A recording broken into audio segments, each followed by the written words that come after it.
Bonjour à tous, bienvenue sur le podcast des plongeurs Padawan. Ça y est, c'est la fin des vacances, on est à l'aéroport et on attend notre avion. On a vraiment passé une super semaine, donc on est assez triste de partir. Je vais vous raconter un peu ce qui s'est passé depuis le dernier épisode. Donc je vous avais dit que j'avais eu des problèmes avec mes oreilles et que j'avais finalement décidé de ne pas passer mon niveau 2. Donc après on a refait d'autres plongées, on a fait une plongée sur épave par exemple. On a fait aussi une plongée de nuit, c'était super, tout s'est vraiment super bien passé. Maintenant que j'avais plus cette pression de passer un niveau. Et donc avec Aquasport Diving, avec les moniteurs du club quand on en a parlé, on s'est dit que finalement j'allais pas passer mon niveau mais que ça pourrait être sympa que je passe une certification. Donc c'est ce qu'on a fait, j'ai passé mon Advanced Open Water avec SSI. Et ça s'est vraiment super bien passé, donc c'est des plongées thématiques. J'ai fait la plongée de nuit, la plongée sur épave, la plongée orientation, la flottabilité, donc voilà, plein de plongées thématiques comme ça qu'on va valider. Et ça s'est tellement bien passé que j'ai même passé ma spécialité deep. Au final, j'ai pas passé mon niveau 2, mais je peux quand même plonger jusqu'à 40 mètres. Je suis super contente parce qu'au final, tout s'est bien passé. On se répartit sur le bateau et là, on va vers là-bas. Et donc, on a au moins 3 minutes de bateau pour y aller. On va être largué ici et le bateau va venir nous récupérer de l'autre côté. On va être largué ici et de là, on va aller faire les épaves. Donc, au fond, on a 3 épaves qui descendent jusqu'à 40, mais il n'y a pas l'utilité d'aller jusqu'à 40, d'accord? Sur 25-30, c'est largement bien suffisant. Et on va passer d'une épave à l'autre. C'est des épaves qui ont été coulées pour nous, les plongeurs. Vous allez voir, quand on va arriver à celle-ci, on va voir celle-ci, on va voir celle-ci. Moi, ce que j'aime bien faire, c'est aller sur le dessus parce que du coup, on voit la coque.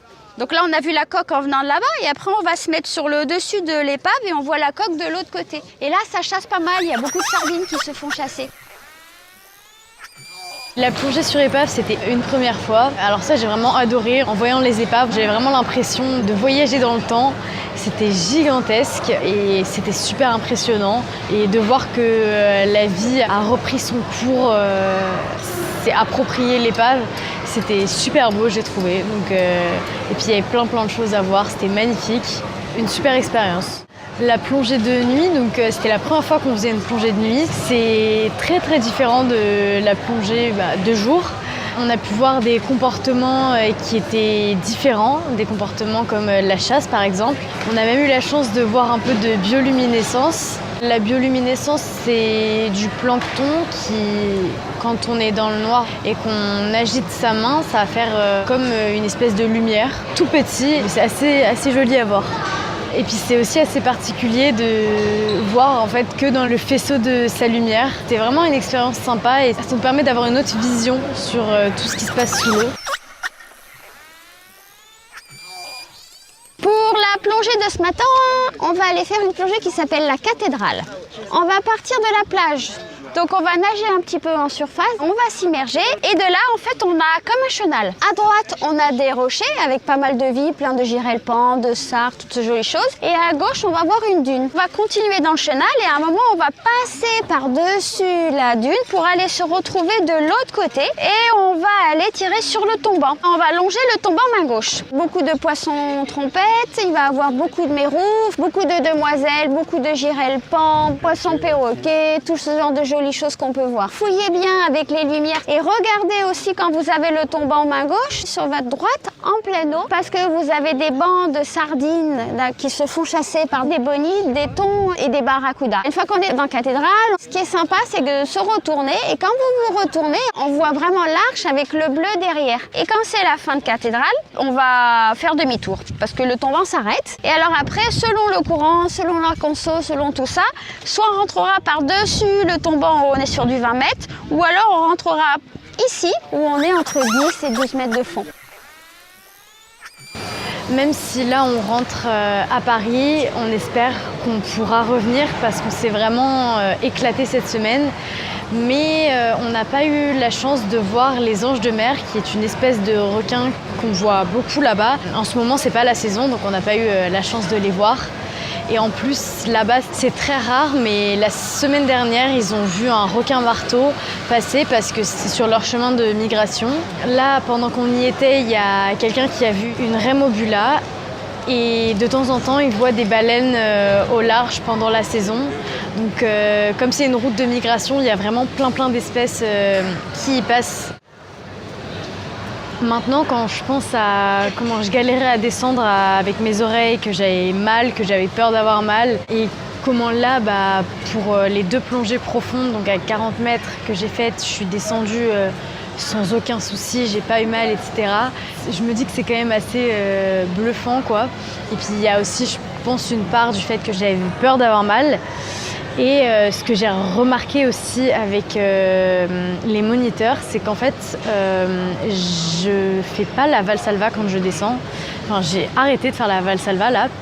Et en fait, je pense que c'est une méthode peut-être que je faisais trop fort ou qui est trop violente pour mes oreilles et qu'en fait, c'était peut-être ça aussi qui me faisait mal.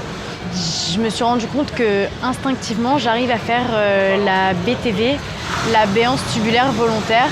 On en avait parlé un peu dans un épisode avec notre copain Seb sur les problèmes d'oreilles en plongée. C'est une méthode qui consiste à pousser l'air de la gorge vers les oreilles. C'est un peu ce qu'on fait en avion par exemple, de manière vraiment super naturelle. Et ça marche pour moi super bien parce que donc, sur ces plongées, j'ai pas eu mal du tout. Si vous aussi vous avez mal aux oreilles, vous avez peur d'avoir mal aux oreilles, que c'est un sujet qui vous stresse un peu, n'hésitez pas à vous renseigner sur les différentes méthodes qui existent parce qu'il y en a chez qui la Valsalva ça marche super bien. Mais moi par exemple, c'est quelque chose qui, je pense, me faisait plus mal qu'autre chose. Donc c'est important d'essayer diverses méthodes et de voir celles qui marchent pour chacun. Et surtout, parlez-en à vos moniteurs parce que c'est eux qui sont formés, c'est eux les professionnels. Et si vous faites la Valsalva, rappelez-vous de le faire vraiment doucement. C'est pas comme si on se mouchait quand on est enrhumé. Ça doit être vraiment tout doux pour pas se faire mal aux oreilles. Prévenez-moi bien quand vous avez 100 bars et quand vous avez 50 bars. Vos ordis, faites-moi savoir quand vous êtes à 3 minutes avant d'avoir de la déco. Donc vous me cachez votre ordi et vous me faites 3. C'est bon? Des questions? Tout va bien? On a adoré le club. J'en profite pour remercier tous les moniteurs qui nous ont emmenés plonger. Donc Géraldine, Eric, Émile, Antoine, Norine.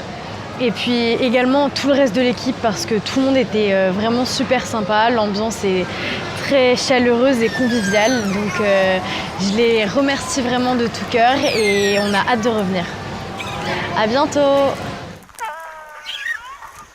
Si vous avez aimé cet épisode, n'hésitez pas à mettre un petit cœur ou un pouce en l'air. Vous pouvez aussi nous mettre 5 étoiles sur votre plateforme de podcast préférée. Retrouvez-nous aussi sur Instagram, LinkedIn, YouTube, Facebook ou sur notre site lesplongeurspadawan.com. À bientôt pour un nouvel épisode.